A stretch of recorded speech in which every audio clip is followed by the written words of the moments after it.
Hi, ako si Nanay Bebeng, 50 years old, nakatira sa Payatas.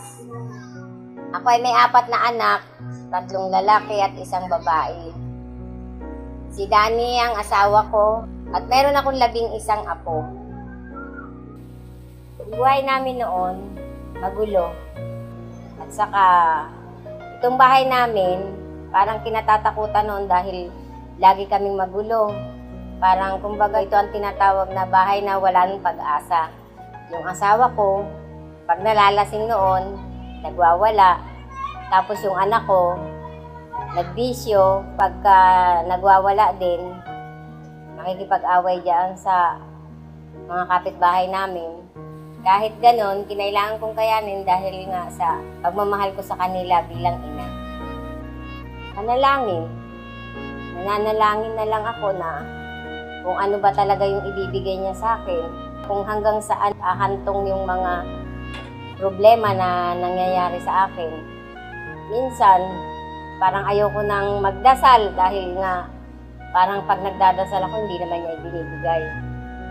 Hanggang sa yun, pinagtitibay ko na lang talaga ang panalangin ko na sana mabago pang lahat. Hanggang sa ang anak kong babae, na ligaw din siya ng landas. Hindi ko matanggap, pero wala akong magawa dahil yun ang gusto niya. Kaya naisipan ko na papuntahin ko na lang siya ng Singapore, kaya humingi ako ng tulong sa kapatid ko na makarating siya sa Singapore. Pagdating niya dun sa Singapore, sinama siya ng kapatid ko sa Hope Singapore Church. Nung una, parang wala lang sa kanya, hanggang sa pangalawa, pangatlo, nagustuhan na niya dahil parang nararamdaman niya na unti-unti siyang nababago sa pag-attend niya doon. Hanggang sa tuwing linggo na siya, uma-attend na siya doon ng church, tapos masaya siya. Sabi ko, thanks God naman at nabago siya. Hanggang sa nagpabaptize siya at hinikayat niya kami na subukan din daw namin na umaten kahit dito lang ng Bible study para daw maranasan namin kung gaano kasarap na magbalik loob kay God. Meron daw ditong Hope Singapore, Metro Manila. Unang-unang punta namin doon nang dumating dito si Pastor Christy. Pinasabi niya pumunta kami roon para makilala namin. Noong una, yun lang ang purpose namin doon na pumunta para makilala namin si Pastor Christy. Nakilala naman namin siya at parang nagustuhan namin na may nagbabago. Nasundan pa yung pagpunta namin hanggang sa anniversary ng Hope Metro Manila. At yun, sa ilang balik ko doon sa Hope Singapore Metro Manila,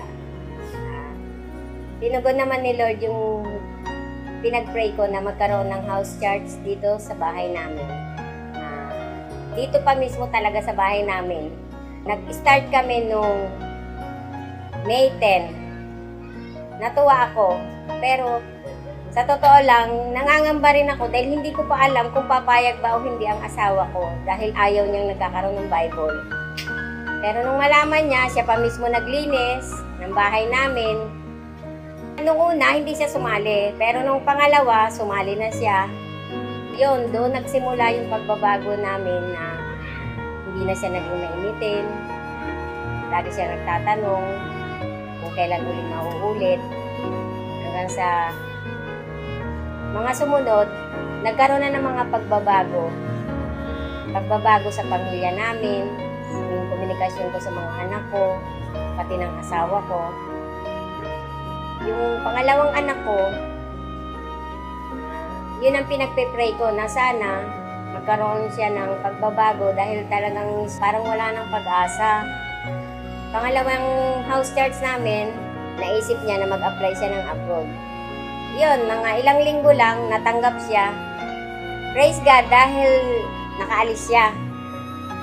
Hanggang sa dumami na kami dito, ma-attend, pati yung bayaw ko na si Esme.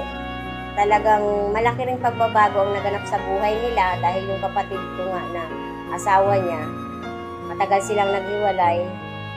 Pero nung nilapit niya kami kay Lord, Sa ngayon, okay na sila, pati yung pamilya niya, okay na. At yung mga kapitbahay namin, medyo okay na yung tingin nila sa amin. Nagtatanong nga sila kung bakit. Sabi ko, nagbabible kami, baka gusto niyong pumunta. Natutuwa sila dahil yung bahay namin na talagang wala ng pag-asa, nagkaroon ng pag-asa.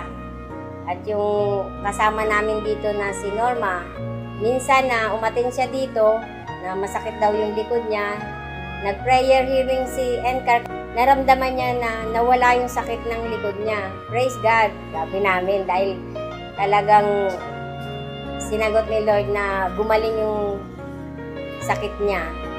At yung si Rose Ann, nung una, umatin siya dito dahil sinundo lang siya ng tito niya. Yung pangalawa, umatin siya at sinabi niya na yung dating mabigat na kalooban niya dahil puro galit, sa ngayon natuto na siyang magpatawad doon sa may kasalanan sa kanya.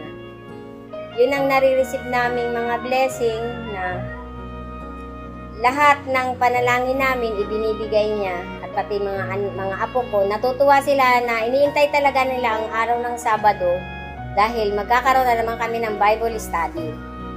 At ang lahat ng nangyari sa amin at sa buong House Church Payatas ay pagpapatunay na ang pag-ibig ng Panginoon ay walang hanggan, walang katapusan, at hindi mapapantayan ni numan. Sabi nga sa Lamentation 3:22-23, "The steadfast love of the Lord never ceases, His mercies never come to an end. They are new every morning. Great is your faithfulness.